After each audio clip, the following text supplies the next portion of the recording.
Il serait naïf de penser que le gouvernement d'un pays comme le Mexique, et comme beaucoup d'autres, laisse à une partie de sa population, aussi infime soit-elle, le pouvoir de décider de son destin en toute autonomie.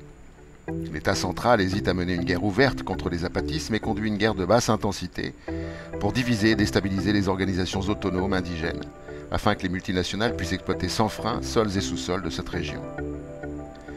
La première tactique consiste à opposer les communautés indigènes non zapatistes aux communautés zapatistes, en promettant argent et développement première contre des cessions de leur territoire et de celui des zapatistes.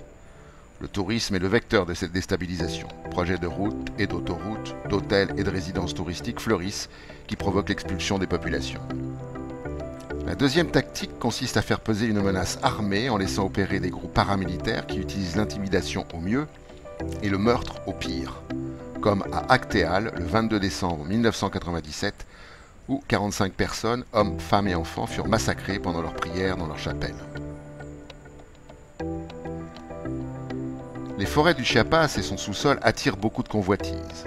Bien que Pemex, consortium pétrolier contrôlé par l'État mexicain, ait fermé l'exploitation de 31 plateformes après le début de la rébellion, les appétits sont toujours vivaces. Gaz, pétrole, minerais de barytine, d'or et de cuivre sont les prochaines cibles des multinationales.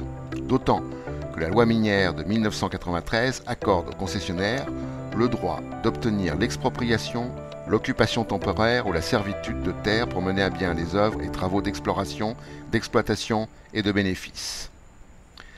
Qui plus est, selon le CIPAZ, les nouvelles lois leur donnent le droit d'utiliser l'eau présente sur ces terres et d'y jeter les déchets issus de l'exploitation.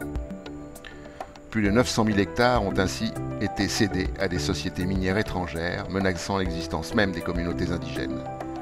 Nous verrons une prochaine fois comment les communautés indigènes s'organisent pour résister à cette appropriation agressive du sol et du sous-sol chiapanèque.